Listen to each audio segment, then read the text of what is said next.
There's been a real change in consumer behavior as a result of Black Friday and a potential preview of what's to come with some of the tariffs. Let's put this on the screen, for example. Just wanted to talk about this. It's called Shoppers Fight Back as the retailers crack down on returns. So as retailers are trying to basically increase prices and increase their margins, they have been putting a lot of stuff in the fine print about charging for returns and about making it more difficult to actually achieve the return policy, which most people are used to. And what we have seen is the rise of the informed consumer. And I actually think inflation has prompted a lot of people to read fine print, actually look at some of the stuff that they're buying, their ability to return, and also about the way that they're really getting screwed by a lot of these retailers. So what they point to inside of this article is basically about a lot of people who are really, going down inside the fine print for returns and others and are stopping buying from those who are trying to crack down. Now, in some sense, I am sympathetic. There are people out there who will buy like 10 items with the intention to return 9. But what we have seen as well is that this is largely a result not necessarily of not of the retailers, but it's largely a result of consumers who continually feel like they're getting ripped off because of increasing prices. And that those increasing prices, that informed consumer has changed dramatically. Like in terms of the grocery store, there's been a reported massive increase in the number of people who do couponing. Like, people make fun of extreme couponing, but like most people in the lower inflation times, they weren't really paying attention. But there's been a lot of increase in that, in bargain hunting, in the rise of a discount, grocery store and all that. All that is a bad thing, by the way, because it means that people are spending too much money. But I thought it was an interesting development. And since it pairs well with what we're about to get to with tariffs. Yeah. My mom was such an aggressive couponer when I was Really? a kid. That's a good thing. She had That's a her good whole skill. binder when we go into the grocery store. But with regard to this story, there's kind of an arms race going on between the retailers and the shoppers, effectively. And, this is also just online shopping is fully mature now, and shoppers are fully mature and fully schooled in the best ways of going about online shopping. So especially if you're shopping for clothes and you're not sure what size you are, like one thing people will do is called bracketing, is they'll buy like size up, the size they think they are, and size down, and then they'll just return so that they can, try them on at home and then just return whichever pieces don't fit, which seems to me entirely reasonable behavior, honestly, because if you're not gonna be in the store, then that's a good way to figure out what size you actually want. And as long as you're doing it kind of in good faith, I don't see that as like, abusive or nefarious behavior. But the next part of this arms race is apparently they're now developing AI to give you a sort of like social trust score when it comes to your return behavior. So if you're a frequent returner, they're going to start charging you more for shipping and you more for returns, whereas someone else who has a different social trust return score doesn't get charged in that way. And so, this is the way that AI, rather than what we would like to see, which is when new technology comes online, which has the potential to like profoundly transform the way humanity behaves and that it would be used in service of humanity, but instead frequently what we see, because it's used solely for profit, is companies almost like weaponizing it against people. We see this with the spot pricing as well, similar thing where it's like, oh, you can afford this, so I'm gonna gouge you specifically. I'm gonna use a deal with you to lure you in because I know your vulnerabilities. Once you're in the store, then you're gonna buy other stuff. And, so this is a somewhat dystopian use of AI, I think, that's being deployed here. And one more way that everything we do, all of our behavior is just being like tracked and weaponized against us. Exactly. But the other piece I think that's really important is that retailers are already signaling that they are going, whether they have increased costs or not, they're going to use the excuse of any tariffs that Trump puts into place to jack up prices. And they know they can get away with it because they did the same thing during COVID. Those of us like you and I who were saying, hey, one part of this inflation we're seeing is not just the cost, it is the greedflation, where any sort of company sees they can get away with hiking prices. And so they're just doing it aggressively way beyond their costs. And they're bragging about it on earnings calls, by the way. So this is not theoretical. They're already saying, basically, we're going to do the same thing this time around. Let's put this up on the screen from the Wall Street Journal. You also have a lot of retailers who are basically like using the threat of tariffs to get people to buy stuff now. There's this company called Finally Home Furnishings. They put on their Facebook, they say, pre-tariff sale, this is not a drill.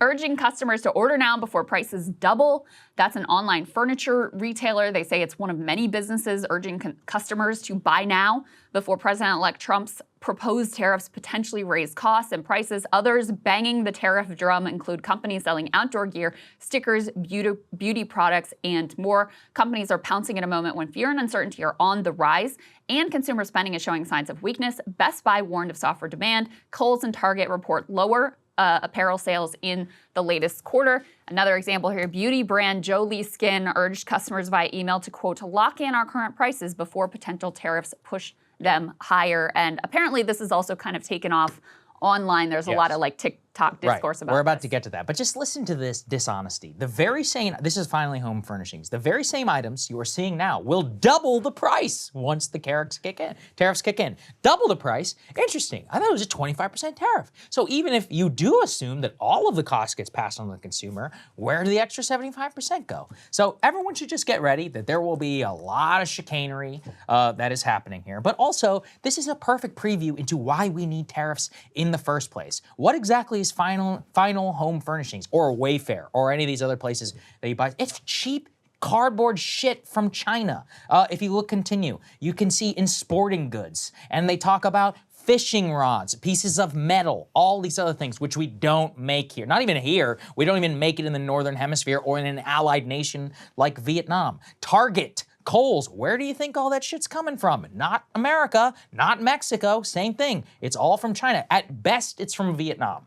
And so what you can see inside of this is exactly the problem with cheap consumer goods. It's all crap. It just breeds more consumption. A lot of it is cheap that just is recycled and you just keep going back and buying new stuff every 1 or 2 years. I mean, look, I understand like it is a bedrock of the American experience. Yeah. This is a little bit preachy, so, sorry. But this is the fundamental problem with our economy. So if we look inside of this, you can see clearly that they are prepped and they are ready to make sure that they will use the tariffs as an excuse. I think I said yesterday that the funniest possible outcome will be major tariffs and then price controls from Donald Trump. But honestly, though, anybody who is, artificially increasing prices because of tariffs, which are imposed for national security purposes, I would personally say that is an act of treason. But, we'll see how the government decides to treat them, because I don't think it's right, especially if we're talking about, like Best Buy. Best Buy says, oh, the demand for consumer electronics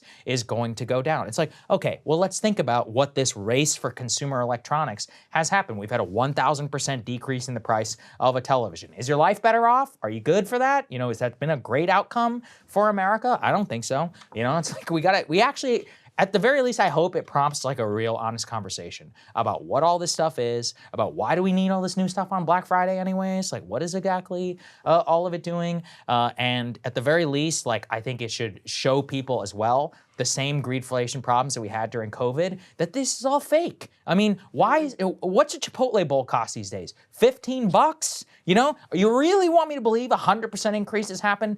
When I was in college, I think it was $8 for a thing. So 100% increase over the last 10 years, yeah, I'm not buying it, and most people understand that. They know.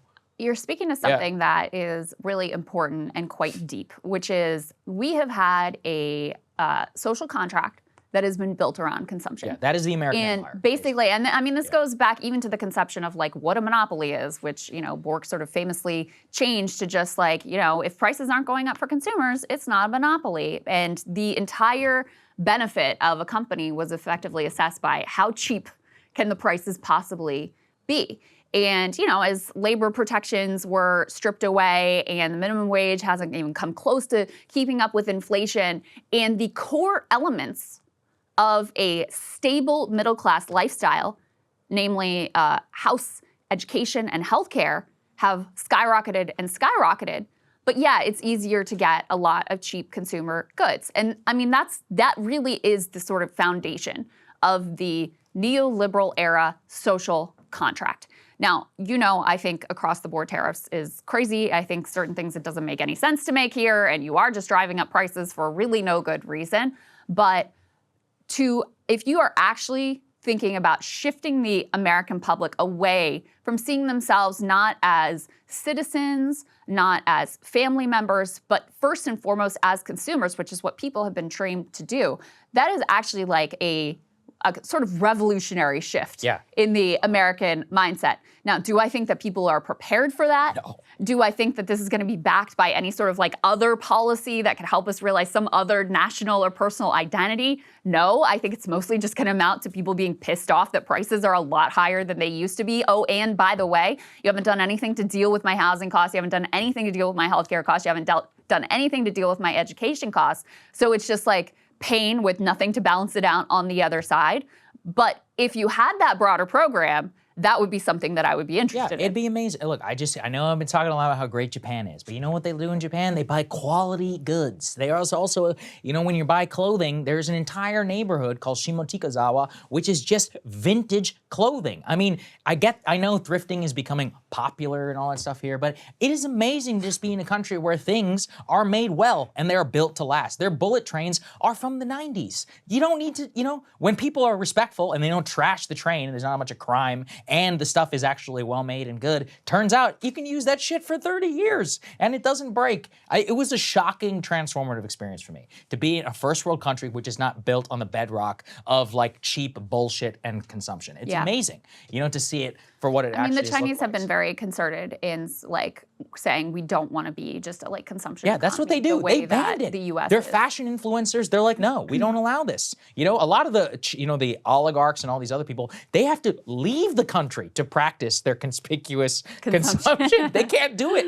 back in China, and they can't brag about it on WeChat, you know, or whatever. But anyways, look, as you said, do I think America is ready to sacrifice its obsession with credit card debt and with Target Black Friday sales? Absolutely not. Hey, if you like that video, hit the like button or leave a comment below. It really helps get the show to more people. And if you'd like to get the full show ad-free and in your inbox every morning, you can sign up at breakingpoints.com. That's right. Get the full show, help support the future of independent media at breakingpoints.com.